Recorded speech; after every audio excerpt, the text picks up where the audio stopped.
ये जो कीबोर्ड है ना, इससे थोड़ी ज़्यादा यहाँ पे उभरी हुई की आपको नजर आएंगी, यहाँ पे हल्की सी उभरी हुई है। और यहाँ पे इस कीबोर्ड की खास बात क्या है कि यहाँ पे देखो शिफ्ट बहुत छोटा है, यहाँ पे इसमें हल्की सी चपटी हुई नजर आती है। हालांकि ये उभरी हुई की है लेकिन चपटी हुई नजर आती है, बट इसमें देखो काफ़ी ऊंची की नजर आती है आपको, ठीक है। और यहाँ पे हाथ रख के टाइपिंग करने में बच्चों को कई बार होता है की अटक रही है, ऐसा फील होता है आपको। जब आप इस कीबोर्ड पर टाइपिंग करते हो तो ऐसा लगता है कि इसमें की अटक रही है, आपसे चल नहीं रहा ढंग से, बैक स्पेस सही यूज नहीं कर रहा। क्योंकि देखो जब आप यहाँ प्रेस करोगे ना, जैसे आपको उंगली यहाँ पे आ रही है, ठीक है, और जब आप यहाँ से ऐसे कैसे प्रेस करते हो तो ये दबता ही नहीं है कई बार आपसे बैक स्पेस यहाँ से।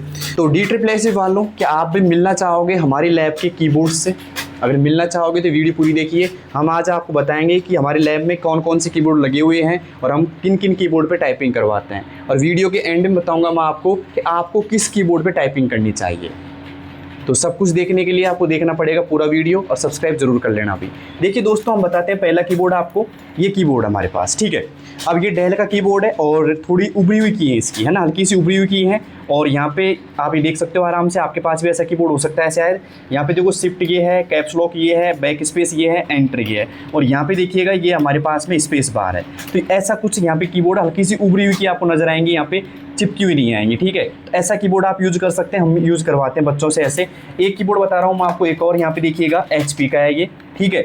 और ये हल्की सी इससे ज़्यादा है, मतलब ये जो कीबोर्ड है ना, इससे थोड़ी ज़्यादा यहाँ पे उभरी हुई की आपको नजर आएंगी, यहाँ पे हल्की सी उभरी हुई है। और यहाँ पे इस कीबोर्ड की खास बात क्या है कि यहाँ पे देखो शिफ्ट बहुत छोटा है, यहाँ पे जो शिफ्ट की है ना बहुत छोटी है, यहाँ पे ये शिफ्ट की थोड़ी बड़ी है और ये बहुत छोटी है। तो आप देखोगे कि भाई इस कीबोर्ड की तुलना में ये कीबोर्ड आप देखते हो, यहाँ पे ये वाली शिफ्ट काफ़ी बड़ी है और यहाँ पे ये काफ़ी छोटी है, ठीक है। यहाँ पे कैप्स लॉक है और यहाँ पे बात करें तो ये आपका जो एंटर की है कुछ ऐसा शेप में नजर आ रहा है, L शेप में। यहाँ पे बात करें तो एंटर ऐसा है और यहाँ पे बात करें तो ऐसा है। इस कीबोर्ड को हम इसलिए यूज़ करते हैं, काफ़ी बार बच्चों को ऐसा कीबोर्ड भी मिल जाता है, इसलिए हम इसको यूज़ करवाते हैं। बाकी दोनों की बात की जाए तो इसमें हल्की सी चपटी हुई की है और इसमें इसकी तुलना में हल्की सी उभरी हुई की आपको नजर आएंगी। दिख रहा होगा अच्छे से आपको, ठीक है। ओके, तो ये कीबोर्ड हम यूज करवाते हैं बच्चों से। अब बता रहा हूं मैं अगला कीबोर्ड कौन सा है, ठीक है। सबसे पहले वीडियो को आपको बड़े ध्यान से देखनी है, ये नहीं कि मैं ऐसा कीबोर्ड ले लूँ वैसा ले लूँ, मैं सब कुछ आपको लास्ट में बताऊंगा कि आपको कैसा लेना चाहिए, ठीक है। लेकिन आपको बड़े अच्छे से देखनी है और हमारे कीबोर्ड के एक बार रूबरू हो लो एक तरीके से सभी कीबोर्ड से, आप फिर बात करेंगे आगे। देखिए दोस्तों, एक कीबोर्ड आपको दिखेगा वैसे के वैसे ही, जो भाई जस्ट मैंने बताया था आपको HP का। इसमें भी देखो वैसे ही उभरी हुई की आपको नजर आएंगी, ठीक है। लेकिन इसमें बात करें तो यहाँ पे शिफ्ट की देखिए कैसे है, ये शिफ्ट की है, मतलब बड़ी ये शिफ्ट की है यहाँ पे, और यहाँ पे ये भी बड़ी शिफ्ट की है। साथ में ये एंटर आपको नजर आएगा और यहाँ पे ये बैक स्पेस है, ठीक है। तो इस पर बच्चे अच्छे से टाइपिंग कर लेते हैं, लेकिन इसमें डर कम रहता है क्योंकि इसमें शिफ्ट की आपको काफ़ी बड़ी मिलती है यहाँ पे। तो एक ऐसा कीबोर्ड भी है, इसका भी आप यूज़ कर सकते हैं करना चाहो तो। लेकिन यहाँ पे देखिएगा उभरी हुई की है आराम से, जो बच्चों को कंफर्टेबल होता है टाइपिंग करने में। और एग्जाम सेंटर पे भी काफ़ी हद तक ऐसे कीबोर्ड मिल सकते हैं, मतलब 70% चांस है ऐसे कीबोर्ड मिलने का, ठीक है। एक कीबोर्ड बता रहा हूँ वापस से, ठीक वैसा ही जो डेल का मैंने जस्ट बताया था आपको, ठीक वैसा ही कीबोर्ड है, हल्की सी उभरी हुई की है, कोई दिक्कत नहीं आती। ऐसे कीबोर्ड आपको मिल जाते हैं 80% के समथिंग मान के चलो, ठीक है। अब बात करता हूँ एक और कीबोर्ड की मैं आपसे। देखिएगा दोस्तों, यहाँ पे इधर लाइए कैमरा। एक कीबोर्ड हमारे पास में ये है, ये भी डेल का कीबोर्ड है देखिएगा, लेकिन इसकी जो की है ना वो चपटी हुई की है। फ्लैट कीबोर्ड आप बोल सकते हो इसको आराम से, ऐसी चपटी हुई की है। इसमें शिफ्ट देखो जो बाकायदा आपका जो मैंने बताया जस्ट आपको कीबोर्ड वैसी ही, लेकिन यहाँ पे चपटी हुई नजर आएंगी आपको एकदम, ठीक है। तो इस पे कीबोर्ड पे टाइपिंग करना हल्का सा डिफिकल्ट रहता है बच्चों के लिए, लेकिन मैं बच्चों से बोलना चाहूँगा कि ऐसे कीबोर्ड पे भी आपको टाइपिंग करनी चाहिए। क्यों? क्योंकि इसमें काफ़ी कुछ सीखने को मिलता है। एक हाथ को कंट्रोल करना भी आपको इसमें ज़्यादा रहता है, कई बार हल्का सा दबाएंगे ज़्यादा दब जाएगा, ऐसा भी रहता है इस पर। तो आपको इस पर भी टाइपिंग करनी चाहिए थोड़ी, ठीक है। इससे क्या बेनिफिट होगा कि आपको अच्छी खासी एक्यूरेसी बैठ जाएगी बाद में जा करके, और एक कंफर्टेबल स्थिति में आप टाइपिंग कर लेंगे। इसमें देखो बैक स्पेस आपको ऐसा नजर आता है, यहाँ पे एंटर ऐसा इस शेप में नजर आएगा आपको, बैक स्पेस बार आपको ऐसा नजर आएगा, ठीक है। और यहाँ पे जाकर के शिफ्ट कैप्स लॉक ऐसे नजर आएंगे। लेकिन खास बात ये है ये सब चपटा हुआ रहता है, एक तरीके से उभरा हुआ नहीं रहता है, ठीक है। एक हल्का सा देखिएगा जो भैया टाइपिंग कर रहे हैं यहाँ पे, कीबोर्ड ऐसा है हमारे पास में। अब ये इसलिए लगाया है, काफ़ी बार एग्जाम में ऐसे कीबोर्ड भी आपको मिल जाते हैं। और बाकी देखो एंटर शेप इसकी ये है, यहाँ पे ये जो बैक स्पेस आपको नजर आ रहा है, ठीक है, वो हल्का सा छोटा नजर आएगा आपको, ठीक है। बाकी सारा आप देख सकते हो आराम से। तो ऐसा कीबोर्ड हम यूज़ करवाते हैं क्योंकि काफ़ी एग्जाम में हो सकता है ऐसा मिल जाए आपको, हम एक तरीके से आइडिया लगा के करवाते हैं। बाकी देखो एक कीबोर्ड हमारे पास में ये है जो वापस से फ्लैट आ गया आपके पास में। पूछते हैं बच्चे से कि फ्लैट कीबोर्ड पे टाइपिंग करने पर और जो उभरा हुआ कीबोर्ड होता है उस पर टाइपिंग करने में कितना अंतर है, बताइए दिलकुश। आप जब फ्लैट कीबोर्ड पर टाइपिंग करते हो तो क्या महसूस करते हो आप? इस पे जो उंगलियां जाती हैं ना, जो अपने एक साथ दो की पे उंगली चल जाती है, वो वो डर रहता है थोड़ा सा इसके। और उन दूसरों कीबोर्ड पे, उभरे हुए कीबोर्ड पे इस पर डर नहीं रहता कि उन पे फिक्स आती है उंगली। मतलब इस कीबोर्ड पे गलती होने के ज़्यादा चांस रहते हैं। हाँ, तो फिर कैसे ठीक करते हो आप उसको? थोड़ी कंसिस्टेंसी रखते हैं, पता रखता है कि कहाँ पे हाथ जा रहा है। दोस्तों जो फ्लैट कीबोर्ड होते हैं, अगर आपने पहली बार टाइपिंग करेंगे तो हो सकता है कि आपको ऐसा लगेगा कि यार क्या ही कर रहा हूँ मैं, टाइपिंग हो नहीं रही बढ़िया तरीके से, गलतियाँ ज़्यादा होती हैं। बट आपको इस कीबोर्ड पे भी टाइपिंग करनी चाहिए। अब बता रहा हूँ एक और कीबोर्ड आपको मैं, देखिए दोस्तों यहाँ पे ये लेनोवो कीबोर्ड है। बैठो भैया, बैठो आप, बैठो। एक कीबोर्ड हमारे पास में ऐसा नज़र आएगा आपको कि काफ़ी उभरा हुआ है, मतलब एक तरीके से काफ़ी ऐसे बड़ी बड़ी की आपको नजर आएंगी इस कीबोर्ड के अंदर, ठीक है। और ऐसे कीबोर्ड भी आपको काफ़ी सारे मिल जाते हैं एग्जाम सेंटर पे। कई बार ऐसे बच्चे बोलते हैं सर ऐसे ऐसे कीबोर्ड मिले थे हमको, तो ठीक है।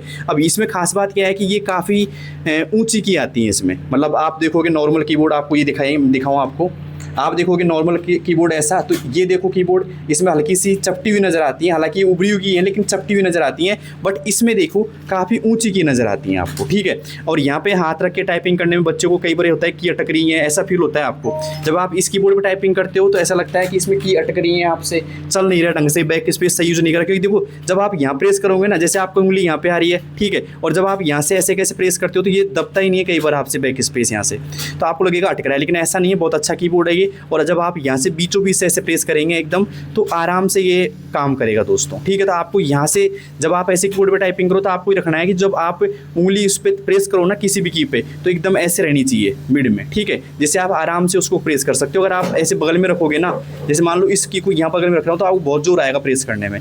यहाँ तो प्रेस होगी ही नहीं, क्योंकि देखो बैक स्पेस ऐसे खड़ा हो जाता है, प्रेस नहीं हो रहा है यहाँ पे, ठीक है। तो ऐसी दिक्कत आती है इसमें। तो आपको लेनोवो का भी यूज कर सकते हो आप, ये भी काफ़ी एग्जाम में मिल जाता है। तो हम बच्चे से पूछते हैं कि इस कीबोर्ड में टाइपिंग करने पे और ये वाला कीबोर्ड जब टाइपिंग करते हैं दोनों में क्या अंतर नज़र आता है।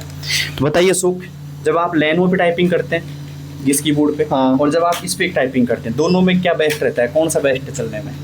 नहीं, चलने में तो थोड़ा सा शुरू के दिनों में थोड़ा टफ लगता है, क्योंकि इसकी उभरी हुई की है ना, वो फ्लैट और रहती है, उनमें आसानी रहती है रखने रखने में, उनमें थोड़ा सा ध्यान रखना पड़ता है, बस दिक्कत है। और ये वाला कीबोर्ड, ये वाला थोड़ा आसान रहता है इसकी बजाय, पर इस पर थोड़ा सा थोड़े दिन प्रैक्टिस करोगे तब जाके कमांड आती है।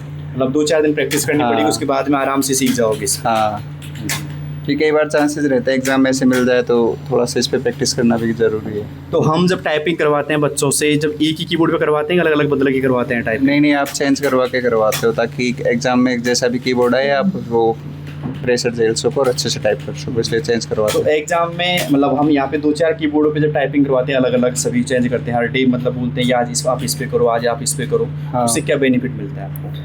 बेनिफिट ये है कि जैसे कई बार हुआ, जैसे मैंने एक बार सेल्फ प्रैक्टिस की थी, तो मैंने मेरे एक ही कीबोर्ड पे प्रैक्टिस की थी। जब मैं एग्जाम में गया तो वहाँ पे मैंने कीबोर्ड देखा, वो बिल्कुल फेस कीबोर्ड था, तो मेरे को काफ़ी डिफ़िकल्टी हुई थी और उसमें माइनर एरर की वजह से मैं रह भी गया था। तो वो एडवांटेज मिल जाता है कि आप यहाँ पे बहुत सारे कीबोर्ड पे कर रहे हो, तो आपकी कमांड रहती है सभी कीबोर्ड पे, तो आप वहाँ अच्छा परफॉर्मेंस दे पाते हो अपना। मतलब कीबोर्ड भी अहम मायने रखते हैं आपके हाँ, हिसाब बहुत से? मायने रखते हैं कीबोर्ड भी। ये बात सही है एकदम, कीबोर्ड अहम मायने रखते हैं। कई बार क्या होता है कि अपन ऐसे कीबोर्ड पे टाइपिंग कर जाते हैं, आपको मिल जाता है ऐसा कीबोर्ड, तो आपको लगेगा यार ये मिल गया, कीबोर्ड ही खराब आ गया है, तो दब ही नहीं रहा, चल ही नहीं रहा, तो आप बहुत गलतियां कर दोगे, ठीक है। तो आपको लगभग, मैं आपसे कहना चाहूँगा, जब भी आप टाइपिंग सीखो, चाहे घर पे सीखो चाहे कहीं भी सीखो, तो कम से कम 4 से 5 तरह के कीबोर्ड पे आप टाइपिंग करके जाओ। उससे क्या आपको एक बेनिफिट मिलेगा, अच्छा खासा ही रहेगा कि मैं तो कोई सब कीबोर्ड मिल जाए कर दूंगा टाइपिंग। कई बच्चे क्या करते हैं, घर पे टाइपिंग करेंगे और सिर्फ एक ही कीबोर्ड पे टाइपिंग करने लग जाते हैं, बस सिर्फ सेम कीबोर्ड पे 2 से 3 मिनट टाइपिंग करेंगे। उससे क्या होता है, उनकी स्पीड तो बढ़ जाती है। जब आप सेम कीबोर्ड पे डेली टाइपिंग करेंगे तो आपकी स्पीड बहुत ज़्यादा बढ़ जाएगी। लेकिन जैसे ही आप किसी टाइपिंग हॉल में जाओगे टाइपिंग करने के लिए, आपको कोई ऐसा कीबोर्ड मिल जाता है या आपसे चेंज कीबोर्ड मिल जाता है कोई सा भी, तो आपके हाथ रुक जाएंगे, फिर आपकी पार नहीं पड़ेगी उसमें टाइपिंग करने में। आपको लगेगा पता नहीं यार क्या हो रहा है, हाथ नहीं चल रहे मेरे, तो क्योंकि वैसे घबराहट रहती है। फिर कीबोर्ड नया देखोगे तो आपको लगेगा पता नहीं होगी कि नहीं होगी इस पर, तो ऐसे कारण से क्या होता है कि आप डिस्क्वालीफाई होने के ज़्यादा खतरे में रहते हो। तो आपसे मैं कहना चाहूँगा, जब भी आप घर पर टाइपिंग करो, कम से कम 4 से 5 तरीका का तो होना चाहिए। मतलब ये नहीं कि आप हर दिन चेंज करो, आप घर पे कर रहे हो तो कम से कम 10 दिन एक पे कर लो, फिर 10 दिन आपके जो भी कोई दोस्त है कहीं रहता है उससे ले आओ उसका कीबोर्ड। ये नहीं कि नया खरीदो, नया खरीदने नहीं बोल रहा मैं। जैसे मान लो आप 3 दोस्त हैं, ठीक है, एक दोस्त अलग कीबोर्ड से टाइपिंग करता है, एक अलग से करता है, एक अलग से करता है, तीनों घर पे करते हो आप, तो एक काम करो 5 दिन आप उसका ले लो कीबोर्ड, आपका आप उसको दे दो, ऐसे एक्सचेंज कर सकते हो आपस में, जिससे पैसे की बचत हो जाएगी पहली बात। तो दूसरी बात, आप टाइपिंग बढ़िया तरीके से कर सकते हैं। क्या मैं सही कह रहा हूँ? हाँ, सही कह रहे हो। एक्चुअली हम करते भी ऐसा ही है। जैसे हमारे SSC का वो था CHSL का, तो हम 4-5 दोस्त थे क्वालिफाइड उसमें, तो हम ऐसे एक्सचेंज करके क्या करते थे, कभी उसका ले लिया कुछ दिन के लिए, कुछ दिन उसका ले लिया। तो हमारे लिए भी बेनिफिशियल था कि फाइनेंशियल और ऐसे भी। अभी भैया जो बात कर रहे हैं हमसे, की स्पीड देखो कितनी आ रही है। यहाँ पे इन्होंने 37 की स्पीड लेके आए हैं, ठीक है। इतनी कम कैसे रह गई? नहीं, वो आज से नया पैसेज ट्राई किया है। अच्छा, नया पैसेज ट्राई किया ना, देखो बीच में ये पैसेज ट्राई किया जो अभी डालने टाइपिंग मित्रा ने। काफ़ी हार्ड तो खैर नहीं कह सकते, लेकिन काफ़ी हार्ड है क्योंकि इसमें देखो नंबर्स की भी हैं, ठीक है, और काफ़ी लेंथी वर्ड है। तो आप भी 308 का करके देखिए भाई सभी बच्चे, और आप बताना मुझे कितनी यहाँ पे एरर परसेंटेज आ रही है, आपकी कितनी एक्यूरेसी बैठ रही, ठीक है। खैर ये हमारा आज मुद्दा नहीं था टाइपिंग स्पीड बताने का, ठीक है। लेकिन अब चलते हैं हम अगले कीबोर्ड की तरफ, ठीक है। तो ये कीबोर्ड मैंने कुछ बताया आपको, एक कीबोर्ड बता रहा हूँ मैं आपको TVS का। ये देखिए जो भैया कर रहे हैं यहाँ पे टाइपिंग, आप देख सकते हैं, ठीक है। तो ये कीबोर्ड TVS का है और ये कीबोर्ड भी काफ़ी स्मूथ कीबोर्ड है वैसे, ठीक है। और इस कीबोर्ड पे भी आप टाइपिंग कर सकते हो करना चाहो तो, ठीक है। अच्छा कीबोर्ड है और इस पे भी हम टाइपिंग करवाते हैं। इसलिए करवाते हैं कि कई बार एग्जाम में ऐसे कीबोर्ड भी आपको मिल सकते हैं, इसलिए हम करवा देते हैं, ठीक है। अब मैं बताऊंगा आपको कि आपको घर पे कौन सा कीबोर्ड यूज़ करना चाहिए। तो दोस्तों बता रहा हूँ मैं आपको कौन सा कीबोर्ड आपको यूज़ करना चाहिए घर पे, जो आपके लिए काफ़ी बेनिफिट होने वाला है और काफ़ी चांस होते हैं एग्जाम सेंटर में मिलने के भी, ठीक है। तो आपको ऐसा कीबोर्ड यूज़ करना चाहिए। अगर आप इस कीबोर्ड पर टाइपिंग कर लेते हैं तो काफ़ी सारे कीबोर्ड पर आप टाइपिंग कर सकते हैं, ये मान लो आप, ठीक है। तो डेल का कीबोर्ड है यहाँ पे, और ये फ्लैट नहीं कह सकते इसको, ऐसा उभरी हुई की है इसकी, ध्यान रखना। और यहाँ पे देखिए जब भी आप कीबोर्ड परचेज करो तो उसका एंटर बैक स्पेस देखो, ये बैक स्पेस इसका ये है, एंटर ये है, और यहाँ पे शिफ्ट ये है, और यहाँ पे स्पेस बार आपको ये नजर आएगा यहाँ पे, और बैक स्पेस आपको ऐसे नजर आएगा, ठीक है। तो ऐसा कीबोर्ड आप ले सकते हो आराम से, हल्की सी उभरी हुई की है इसकी, है ना। तो आपको आसानी रहेगी टाइपिंग करने में, कोई ज़्यादा दिक्कत नहीं आएगी इसमें। और इस पर टाइपिंग करने के बाद ये होगा कि आप कोई से भी, जैसे इस पर भी आप टाइपिंग कर सकते हो आराम से, कोई दिक्कत नहीं आएगी आपको, ठीक है। और फ्लैट पे भी आप कर सकते हो, थोड़ी सी प्रैक्टिस होती है बस 2-3 दिन की, आराम से आप कर सकते हो। तो आपको ऐसा कीबोर्ड ले लेना है, सीधी सी बात है। ये आप स्क्रीनशॉट ले सकते हो आराम से एक बार, है ना। और स्क्रीनशॉट ले जाके बता दो आप दुकान वाले को कि भाई ये कीबोर्ड चाहिए मुझे, तो ठीक है, और वो कीबोर्ड आपको दे देगा आराम से। तो ये कीबोर्ड आप कीजिए। और फिर मैं ये कहना चाहूँगा, एक कीबोर्ड पे आप मत रहना, मतलब एक कीबोर्ड के भरोसे मत रहना, कम से कम 2 से 3 कीबोर्ड आपको चेंज करने हैं पूरी एग्जाम तक। ये तो कम से कम बता रहा हूँ मैं। हमारे जो ऑफलाइन सेंटर है, हम कम से कम 5 से 6 कीबोर्ड यूज़ करवा देते हैं बच्चों से। हम अलग अलग तरीके से यूज़ करवाते हैं कि भाई सभी पे टाइपिंग करके जाओ यहाँ से। उससे बेनिफिट क्या होता है कि एग्जाम सेंटर पे आप जब कीबोर्ड देखोगे सामने, तो आपको ऐसे डर नहीं लगेगा कि यार इस कीबोर्ड पर तो टाइपिंग नहीं की, उससे मोटिवेट डाउन होता है आपका। तो ये कहना चाह रहा हूँ आपसे, कम से कम 5 से 6 कीबोर्ड ऐसे लो जिन पे आप टाइपिंग करो। लेकिन 5 से 6 नहीं हो पाए आपसे व्यवस्था उनकी, तो कम से कम 3 या 4 कीबोर्ड ऐसे लो जिनसे आप एग्जाम तक टाइपिंग कर सकते हो, ठीक है। नए खरीदने की जरूरत नहीं है आपको कीबोर्ड, आपके दोस्तों से आप एक्सचेंज कर सकते हो आराम से, और उनका कीबोर्ड आप लो और यूज़ करो, ठीक है। 2-4 दिन आप यूज़ करो, फिर दूसरा चेंज कर लो आपस में। तो ऐसे आपस में चेंज करने से आपको एक तो बजट की प्रॉब्लम नहीं आएगी, प्लस आप आराम से टाइपिंग भी सीख जाओगे, कोई दिक्कत नहीं आएगी आपको। और हाँ, कीबोर्ड ऐसा ले लोगे आप, ये तो बात हो गई कीबोर्ड की। अब कुछ बच्चे बोल रहे हैं कि सर एक्यूरेसी इंक्रीज़ नहीं हो रही है, हालांकि इसके ऊपर मैंने काफ़ी सारी वीडियो बना दी आपके लिए, ठीक है। अब ये समस्या आपको इसलिए आ रही है कि कई बार क्या होता है कि जब आप टाइपिंग कर रहे होते हो, अचानक गैप ले लेते हो 1-2 दिन का, या तो है ना, या फिर आप स्पीड बढ़ाने की सोचते हो, तो आपकी एक्यूरेसी डाउन होने लगती है, उससे आपके हाथ उठपटांग चलने लग जाते हैं। तो उससे सीधी सी बात बता रहा हूँ मैं आपको, मैंने कई बार बताया, हर वीडियो में बताता हूँ इस चीज़ को मैं,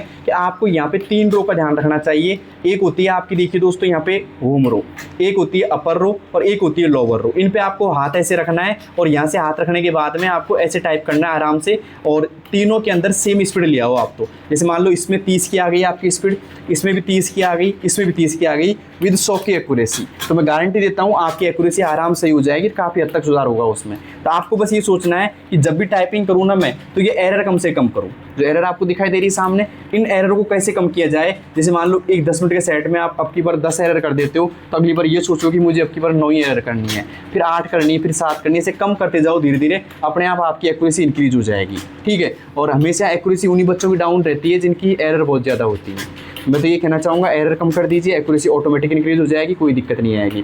और बताइए आपको जो मैंने कीबोर्ड की जो ये वीडियो बनाई है आपके लिए पर्सनली, कि कैसा कीबोर्ड आपको यूज़ करना चाहिए, कैसी लगी आपको। और हमने बताया कि कैसे मैंने कीबोर्ड यूज़ करवाता हूँ बच्चों से, उस सब मैंने आपको इस वीडियो के अंदर बता दिया। तो आप ऐसा कीबोर्ड ले लो, स्क्रीनशॉट ले लो अगर आपने नहीं लिया अभी तक तो, ठीक है। और ऐसा कीबोर्ड आप लेके आइए मार्केट से, और टाइपिंग कीजिए अच्छे से, कोई दिक्कत नहीं आएगी आपको। और जैसे मैं बता रहा हूँ वैसे वैसे टाइपिंग कीजिए। फिर भी अगर कोई समस्या है तो आप कमेंट बॉक्स में बता सकते हैं मुझे।